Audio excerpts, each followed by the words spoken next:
Muy buen día tengan todos mis colegas y amigos. Su servidor Gilberto Peña Cruz les envía un cordial saludo. De la misma manera que les agradecemos que nos estén acompañando el día de hoy en este video.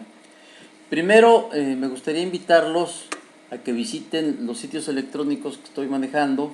Uno de ellos es el Blogger, que se encuentra a la dirección que aquí señalamos: http://grupocerco.blogspot.mx. En este sitio estoy subiendo información como una gráfica de las obligaciones contenidas en el Código Civil Federal. Van a ver que es de mucha utilidad para la gente que está estudiando, para los muchachos que actualmente se encuentran estudiando, pues les puede dar una idea de algunas de las principales obligaciones contenidas en este código. Para los que están trabajando, pues la idea de cuáles son las obligaciones que tenemos en algunas de las empresas.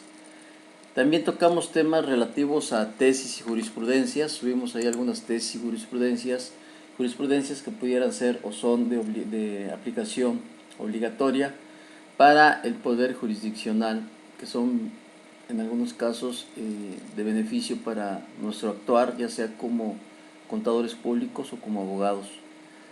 De la misma manera, les comento, tenemos una representación gráfica del juicio contencioso administrativo dentro de este blog, un mapa mental de la teoría general del proceso, en donde explicamos los grandes pasos del proceso, que es la acción, la excepción, el proceso y la jurisdicción.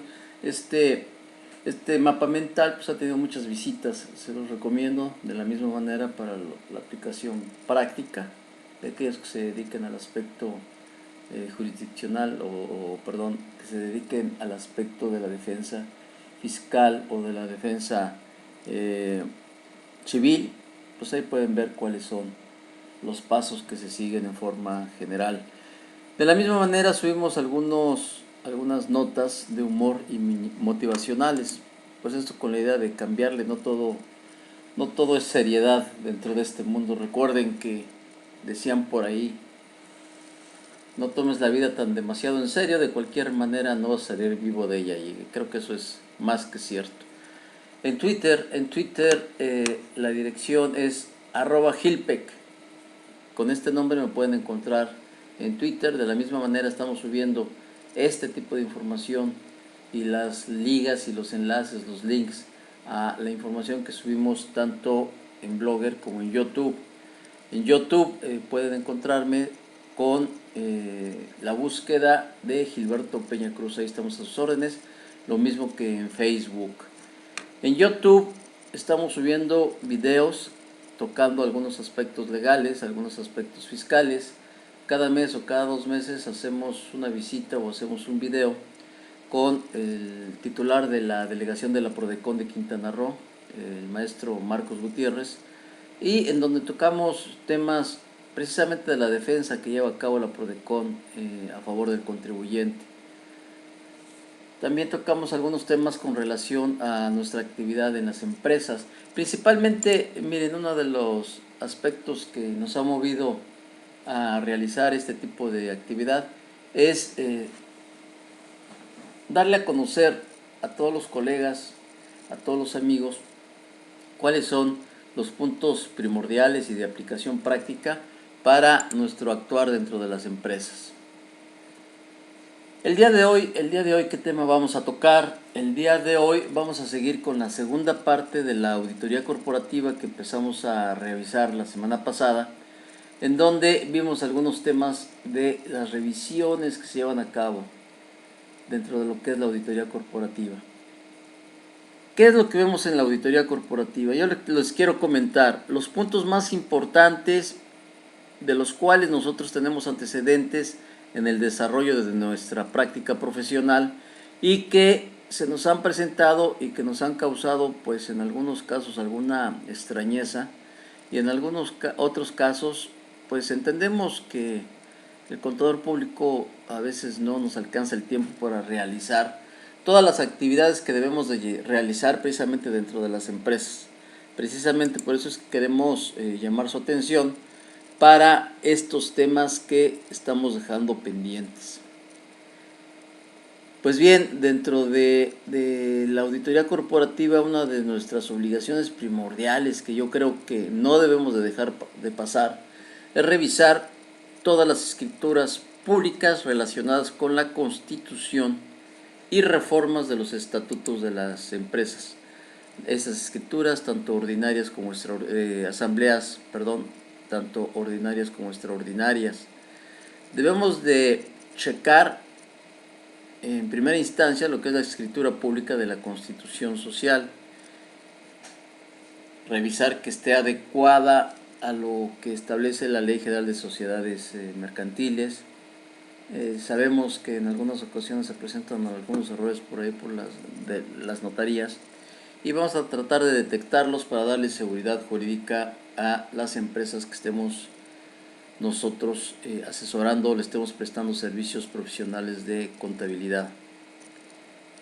Entonces estábamos viendo que el estatuto social es importante revisarlo, sus modificaciones, las escrituras públicas sobre aumentos y o reducciones de capital social, en su caso las reorganizaciones societarias que se lleven a cabo, y otro tema de suma importancia es el otorgamiento de poderes. Si ustedes han tenido oportunidad de ver algunos videos anteriores que hemos subido a YouTube, hemos tocado estos temas porque hemos detectado dentro de la práctica profesional una serie de deficiencias, una serie de inobservaciones a estas situaciones de las empresas. En cuanto a aumentos y o reducciones de capital social, tenemos por ahí otro video en donde estamos comentando la obligatoriedad de qué tipo de asambleas son las que debemos de protocolizar. Nosotros bien sabemos que el SAT y las entidades federativas, vía sus departamentos de fiscalización, porque bueno, ahí se copian el proceder del SAT, tratan de hacer obligatorio de que todas las actas de asamblea deben de registrarse o deben de protocolizarse ante notario público y por ende, finalmente, tener su registro en el registro público de la propiedad. Sabemos que de acuerdo con el Código Civil hay algunas asambleas las cuales sí estamos obligados a algunos tipos de actos jurídicos, y por la Ley General de Sociedades Mercantiles nos habla de las asambleas ordinarias y de las asambleas extraordinarias. Nos dice que pues las ordinarias quedan registradas en lo que es el libro de actas de la sociedad y que las extraordinarias deberían de quedar también registradas en el libro de actas, y que en caso de que, las asambleas ordinarias no quedaran registradas en el libro de actas, tenemos la obligación de llevar a cabo su protocolización vía notario público. Entonces por ahí tenemos un video explicando esto. Esto es importante estudiarlo porque nos hemos encontrado por ahí algunos comentarios en algunas tesis, los cuales nos dicen que la supletoriedad del Código Civil en este caso no aplicaría dentro de lo que son estas obligaciones fiscales, y que la obligación ante terceros, contra cuáles terceros tenemos obligación si la autoridad que nos está solicitando información, precisamente estas actas para checarlas, son ellos mismos para verificar su aplicación dentro de la empresa. Entonces la responsabilidad o la seguridad jurídica ante terceros, pues cómo aplica y dónde aplica. Por esta circunstancia, por esta situación, se determina que hay actas las cuales no deben de ser protocolizadas, como lo estamos comentando en este momento. Pero yo los invito a la reflexión, como lo hemos hecho en otros videos, en cuanto a qué nos va a salir más barato en determinado momento.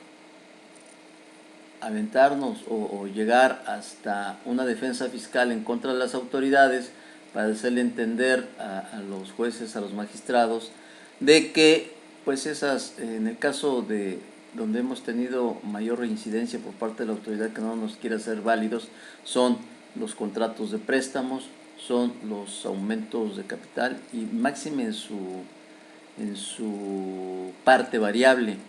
De acuerdo con la Ley General de Sociedades Mercantiles, por ahí en un artículo en cuanto al capital variable nos determina que los movimientos al capital variable se harán sin mayores formalidades que las establecidas por esta ley o por ese articulado o ese apartado de la Ley General de Sociedades Mercantiles. Y en ningún lado, en ningún artículo, nos establece que estas actas deban de ser protocolizadas ante notario.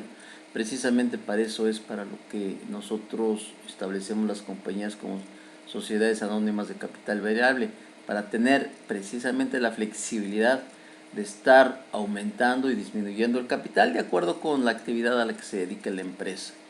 Entonces, pues ahí se los comento, esto es cuestión de apreciación por parte de ustedes en una aplicación práctica a sus empresas y ver la magnitud del evento que están llevando a cabo y la necesidad previendo de evitar un conflicto con las revisiones de si las protocolizamos o no las protocolizamos, aun cuando sabemos que no existe la obligación. En cuanto a otras de las obligaciones que tenemos también en la revisión corporativa, tenemos los libros societarios.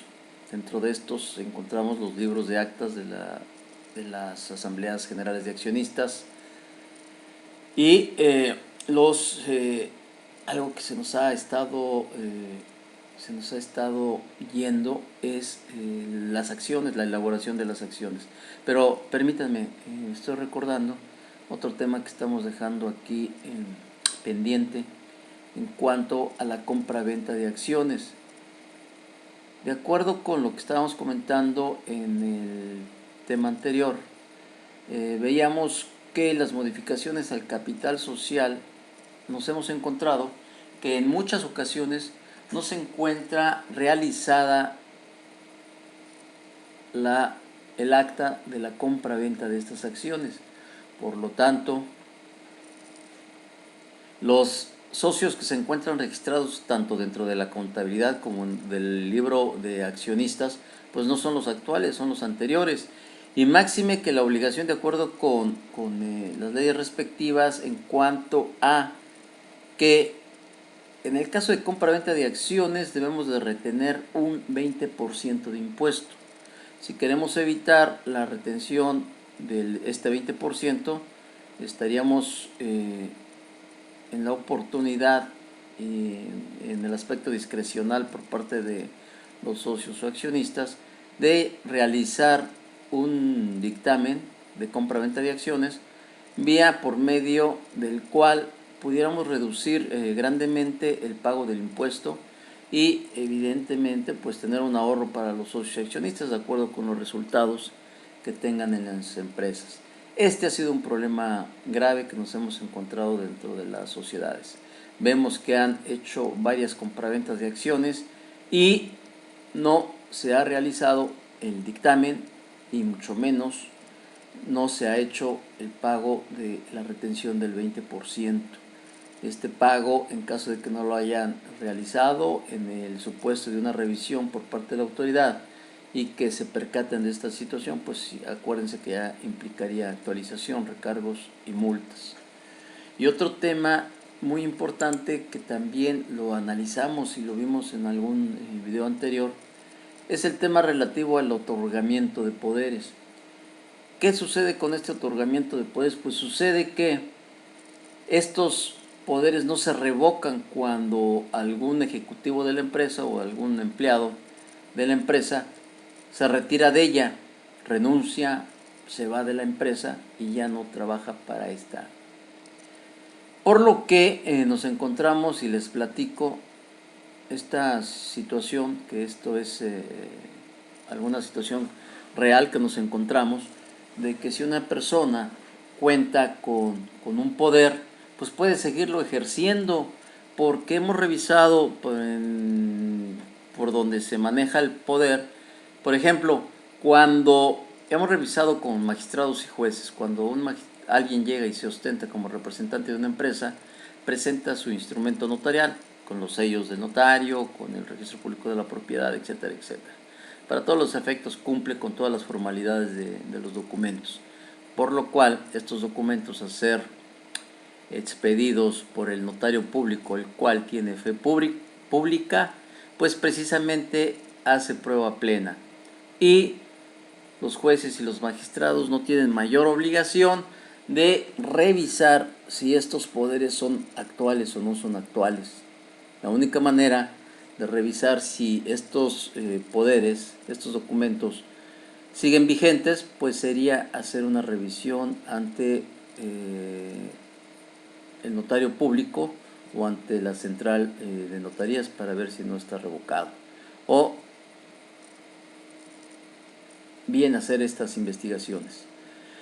¿Y qué sucede? Les pongo el ejemplo práctico que les decía que vamos a comentar. En alguna ocasión alguna persona contaba con este poder que no se lo revocaron ni le quitaron el poder original, y sucede que los dueños de un hotel le piden a esta persona que él firme que le está regresando la operación del hotel a los dueños del hotel, siendo que existía un contrato de operación por 10 o 15 años, todavía faltaban muchos años para que se venciera este contrato. Entonces, pues esta persona les regresa, pues entran los dueños, toman posesión de la negociación, y la operadora pues se queda viendo nada más, no puede hacer nada más que irse al aspecto legal, establecer una demanda a efectos de que fueran indemnizados por el tiempo, de acuerdo con el contrato, por el tiempo que todavía les faltaba para cumplir de este contrato.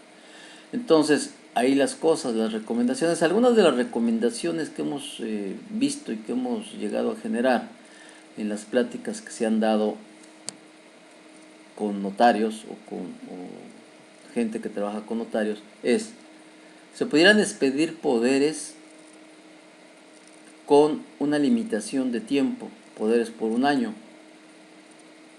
La otra recomendación es tener los poderes dentro de una caja fuerte y encargado el administrador general, y únicamente darle el documento original a las personas, a los abogados, a los contadores o a los representantes legales de la empresa, única y exclusivamente cuando lo fueran a ejercer, que tuvieran un caso para el cual están autorizados.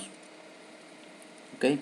Entonces, pues cualquiera de estas dos situaciones sería ideal implementarla dentro de las empresas.